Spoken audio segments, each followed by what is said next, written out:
Good morning students, myself Soni ma'am. Today I will teach you economics chapter first and next topic class 9th.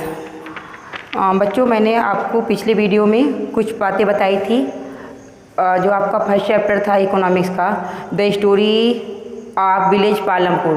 तो ये जो इसमें मैंने आपको बताया था कि this village is the imaginary village and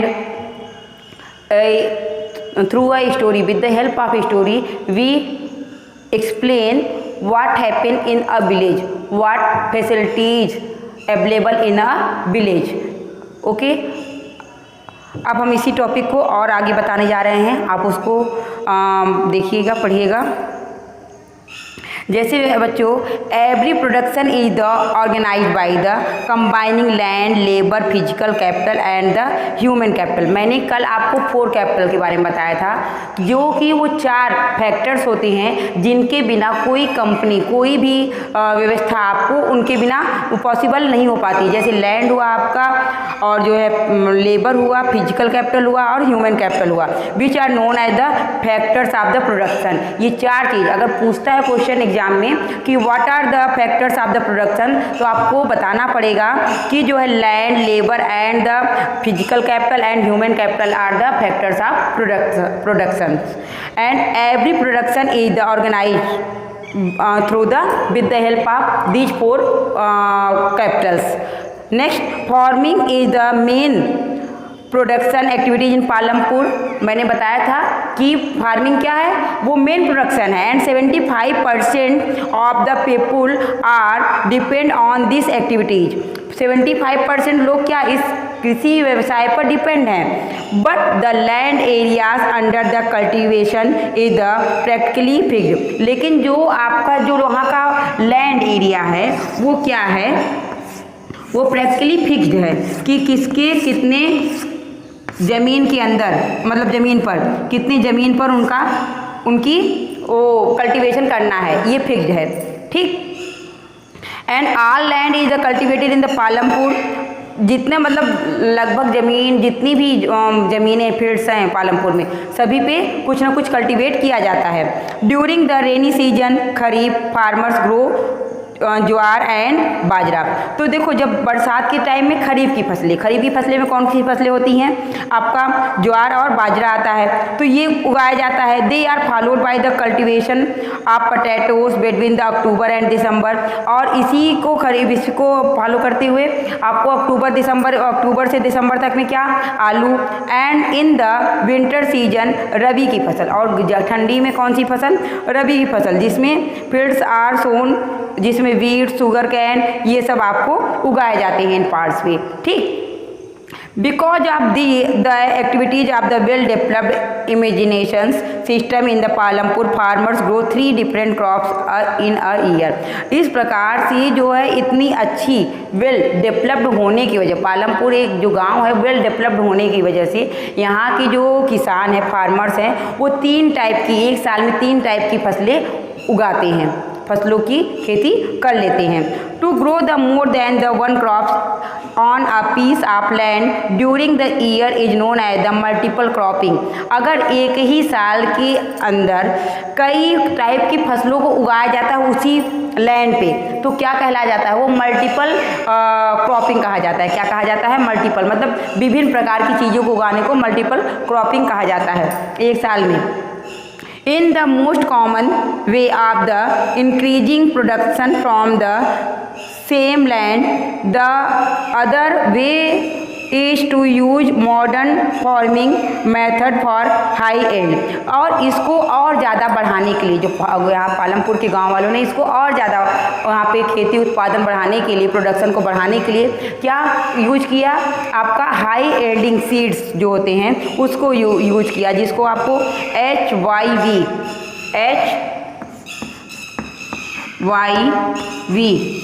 ये सीड्स का यूज किया। Till the mid 1960, the seeds used in the cultivation were traditional one with relatively low yields। और 1960 तक क्या था, यहाँ पे जो है बहुत ही कम मात्रा में प्रोडक्शन हो रहा था, लेकिन the green revolution in the 1960 in the introduce the India farmers cultivated of wheat and the rice using high yielding varieties. इसका फुल फॉर्म क्या होता है? हाई यील्डिंग वेराइटीज़, मतलब ज़्यादा उत्पादन करने के लिए। तो जब ग्रीन रेवोल्यूशन आया 1960 में, तब इस सीड्स का यूज करके, high yielding seed variety seed का यूज करके ज़्यादा प्रोडक्शन किया गया। The HYV seeds promise to produce much greater amount of the grains single plants। एक सिंगल प्लांट पे ये ज़्यादा क्या अनाज उगाने का मतलब इसका दावा था। As the result the same piece of land would no produce to for greater qualities of the food grains than was possible easier. और इस प्रकार से जैसे बहुत मेहनत के बाद भी जो अनाज हम लोग को नहीं ज़्यादा उत्पन्न हो पा रहा था, इस सीड्स की वजह से, HYV सीड्स की वजह से जो आपको क्या हुआ, यहाँ पे ज़्यादा अनाज पाया गया। HY seeds need plenty of water and also chemical facilities and practised to produce the best result. जो इसका यूज जो होता है, इसकी आवश्यकता क्यों पड़ती है? क्योंकि ये ज़्यादा अनाज देता है और ये क्या है अपना एक, आप इसको यूज करने, इन सीड्स को यूज करने के बाद आपको ये नहीं रहेगा कि मेरा जो है फसल खराब मतलब कम होगा। ठीक। Farmers of the Punjab, Haryana, western Uttar Pradesh we are first to adopt the modern farming method in India. अब आपको एक क्वेश्चन बनता है कि पहले कौन लोगों ने हाई यील्डिंग वेराइटी सीड का यूज किया था? तो कौन था? पंजाब, हरियाणा, वेस्टर्न उत्तर प्रदेश। इन्होंने इस मॉडर्न टेक्निक को HYV सीड्स का यूज किया था, हाई यील्डिंग वेराइटी सीड्स का यूज किया था। ठीक है। In the Palampur, the yield of the wheat grown in the traditional varieties was 1300 kg। जब इस सीड्स का यूज नहीं किया जा रहा था तो सिर्फ 1300 kg यूज मतलब गेहूँ उत्पन्न होता था, अनाज उत्पन्न होता था। लेकिन जब इस सीड का यूज करके वहाँ पे किया गया, कल्टीवेशन किया गया, तो कितना 3200 kg जो है उत्पन्न होने लगा। तो आपको समझ में आ रहा है कितना ज़्यादा इसका इम्पोर्टेंस है इस सीड्स का, कितनी दुगनी से भी ज़्यादा। Thus there was the large increase in the productions of the wheat in the made farmers able to sell surplus wheat in the market। वो पहले अपने बच्चे मतलब अपने लिए अनाज बचा के बाकी जितनी ज़्यादा सरप्लस क्रॉप्स थे उसको जो है उन्होंने मार्केट में बेचना चालू किया, जो वहाँ के फार्मर थे पालमपुर के। Land is the natural resource and therefore is the necessary to be the careful in its use. जो आपका ये क्या है, आपकी जो ज़मीन है क्या नेचुरल रिसोर्स है, तो इसको केयरफुली यूज करना। अगर आप इसको ज़्यादा केमिकली यूज करोगे तो क्या हो जाएगा, वो लैंड वहाँ ख़राब हो जाएगा, फिर आप कोई फसल अच्छे से वहाँ पे उगा नहीं पाओगे। In many areas green revolution is associated with the loss of the soil facilities due to the increasing use of the chemical facilities। Green revolution तो एक अच्छी बात तो थी, लेकिन कई जगह इसका ज़्यादा से ज़्यादा यूज होने की वजह से क्या हुआ, इसको वहाँ की जो सॉइल मिट्टी थी वो खराब हो गई। Not only this continuous use of the groundwater of the tubewell irrigations has reduced the water table below the ground। और इसका ज़्यादा यूज करने जो वहाँ का पानी की सतह होती है वो क्या होती है, बिल्कुल नीचे चली जाती है। ठीक, तो ये भी इसका यूज ज़्यादा नहीं करना चाहिए। It is increase to take care the environment to ensure future development of the agriculture. और आपको ये भी आवश्यकता होनी चाहिए कि फ्यूचर में भी हमें क्या इसी लैंड पे रहना, इसी सब कुछ काम करना, तो केमिकल का यूज उतना ही करना चाहिए जितना मतलब कम से कम करना चाहिए। Land is very important for farming, but very few people engaged in the agriculture have enough land for cultivation। ये जो ज़मीन तो बहुत इंपॉर्टेंट चीज़ है, लेकिन इसमें बहुत कम पर्सन ही क्या होते हैं, इंगेज होते हैं फार्मिंग के लिए। For example about 1/3 of the 450 million और 50 families in Palampur are the landless. तो यहाँ पे पालमपुर में सिर्फ कितने 450 फैमिली ऐसी थी जो क्या थी, वो उनके पास ज़मीनें नहीं थी। Of the remaining families who है ओन लैंड, जिनके पास अपनी ज़मीन थी वो कितने परसेंट थे, 240 families. Cultivated small plot land less than the 2 hectare in the size, और उनके पास कितने थे, 2 हेक्टेयर से ज़्यादा ज़मीनें नहीं थी, क्योंकि ज़्यादा से ज़्यादा ही ज़मीन 20% मैंने बताया था पर्सन जो है वो रिचेस्ट फैमिली से बिलोंग करते थे, बाकी जो थे वो पुअरेस्ट फैमिली से बिलोंग करते थे। तो जो रिचेस्ट 20% थे उनके पास ज़्यादा ज़मीनें थी, और पुअरेस्ट फैमिली जो बिलोंग करते थे उनके पास ज़मीनें कम थी। There are 60 families, medium are the large farmers who cultivate more than 2 hectares of land। तो 60 फैमिली ऐसी थी जो 2 हेक्टेयर से भी कम ज़मीन पे वो फार्मिंग करती थी। ये few of the large farmers have land extending over 10 hectares और मोर। और इसके अलावा भी क्या था, कुछ ऐसे थे जिनके पास बहुत ही कम पर्सन ऐसे थे फार्मर्स थे जिनके पास 10 हेक्टेयर से ज़्यादा की ज़मीनें नहीं, तो सबके पास 2 हेक्टेयर या फिर 2 हेक्टेयर से कम थी। Labour is the next necessary factors production. Farming requires a great deal of hard work. Small farmers along with the their families cultivated their own fields. मतलब यहाँ पे एक जैसे जिनके पास ज़मीनें ज़्यादा थी वो तो पूरे काम एक अकेले कर नहीं सकते थे 10 हेक्टेयर पे काम, ठीक है, तो वो उनके लिए क्या ज़रूरत होती थी, लेबर की आवश्यकता होती थी। वो लेबर कौन होते थे, लैंडलेस पर्सन लेबर बन जाते थे उनके खेतों में काम करने के लिए, या फिर जिनके पास कम ज़मीनें थी वो अपने इसका काम करने के बाद फिर उनके ज़मीन पे भी अपने उनके फील्ड पे भी काम करने के लिए जाते थे। Medium and large farmers hire farm labours to work on their fields. मैंने बता ही दिया। Farms labours come either from landless families और the families cultivated small plots of land. They are paid wage by the farmers to warm they work. तो मतलब home they work, तो means to say वो जो work करते थे labours उनको क्या किया जाता था, उसका वेज मतलब उसका किराया भाड़ा। There is the heavy competition for the work among the farms labours in the Palampur.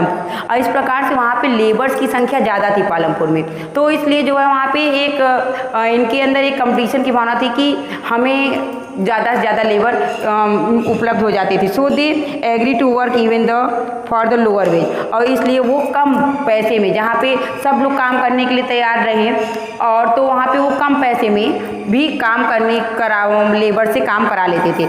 Modern farming method require a great deal of the capital. जो मॉडर्न फार्मिंग कैपिटल थी वो क्या था, एक बहुत ही बड़ा समझौता था। The compels small farmers to borrow money to arrange for the capital। वो जो गरीब लोग थे वो क्या करते थे, वो पैसे उधार लेके अपनी पूंजी की व्यवस्था करते थे। दे बारो फ्रॉम द लार्ज फार्मर्स और द विलेज मनी लैंडर्स और the traders on the high rate on the interest. और वो क्या इनसे किससे, जो मनी लैंडर्स जो जमींदार होते थे, जो बड़े बड़े किसान होते थे, उनसे उधार लेके अपना काम करते थे। So for the medium and the large farmers are concern they have their own savings from the farmings. और इस प्रकार वो जो है क्या करते थे, उनसे कनेक्ट रहते थे और अपनी जो सेविंग्स होती थी जो अपने खेत से करते थे वही उनकी बचत होती थी। Small farmers usually don't have surplus product because their total production is the small and from this subsistential share is kept from their own families needs. ये जो इनकी जो ये था स्मॉल फैमिली, तो वो उनके जो छोटे छोटे खेत थे 1 हेक्टेयर 2 हेक्टेयर के थे, वो जो उस पर अनाज होता था तो वो क्या होता था, उनके किसान होते थे तो वो अब जो 1 हेक्टेयर उनके पास जो फील्ड होती थी वो उसी पे काम करके उतने में ही उनके परिवार की ही भर का होता था, तो इसलिए वो दूसरों की फील्ड्स पे जाते थे काम करने के लिए। Medium and large farmers have the sufficient surplus product and therefore they sell it in the market. और ये जो मीडियम ये थे इनके पास पर्याप्त हो जाता था, पर्याप्त से ज़्यादा भी हो जाता था, इसलिए मार्केट में बेचते थे।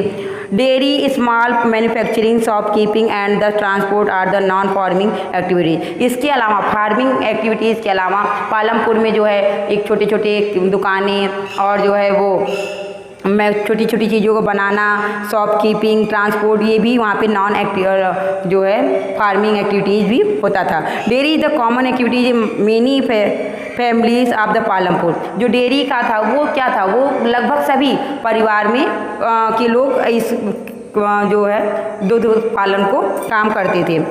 Milk is the sold in the near by the large village and known as the Raniganj. जो यहाँ का दूध होता था पालमपुर का, वो वहाँ पे लगभग अब पास वाले जो बड़ा गांव था रानीगंज, वहाँ पे जाकर बेचते थे लोग। And manufacturing the Palampur involve very simple production method and they are done scale, they are carried out mostly at home और in the field with the help of family labours. इसके साथ साथ वो जो थे वो दूध बेचने के साथ साथ कई प्रकार के काम करते थे, जैसे दूसरे के फील्ड में जाके काम करना। Is the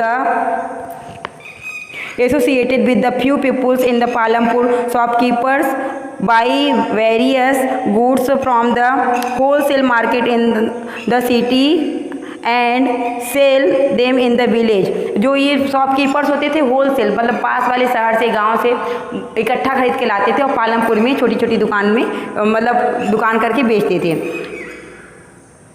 it item sold are rice, wheat, sugar, oil, soap etcetera. इसमें जो है क्या था, आपका जो बेचे जाते थे वो क्या था, आपका चावल, गेहूँ, चीनी, तेल, साबुन, ये सब। Transport is the fast growing in the Palampur. जो ट्रांसपोर्ट था वो बहुत तेज़ी से यहाँ पे विकास कर रहा था। There are variety of the ads on the roads and the connecting the Palampur up to the Raniganj. और ये जो यहाँ पे कई प्रकार से व्हीकल्स यहाँ पे यूज किए जाते थे, जिसको जो है वो पालमपुर और रानीगंज का रास्ता तय करने में समय नहीं लगता था। They carry peoples goods from one place to another. और इस प्रकार वो आराम से रानीगंज से पालमपुर और पालमपुर से कोई भी सामान रानीगंज ले जाने में सुविधा होती थी। ये आपका इतना टॉपिक आपका ये तो चैप्टर कंप्लीट हो गया। इसमें 2 स्टोरीज़ हैं, वो मैं आपको नेक्स्ट वीडियो में बता दूंगी वो 2 स्टोरीज़ और क्या हैं। ठीक, तो आज के लिए इतना ही। इस चैप्टर को पढ़िएगा और इसको जो है एक बार रिमाइंड करिएगा कि किस तरह से वहाँ पे एक गांव के जरिए किस तरह से वहाँ की व्यवस्थाओं को समझाने का प्रयास किया गया है। That's all, thank you.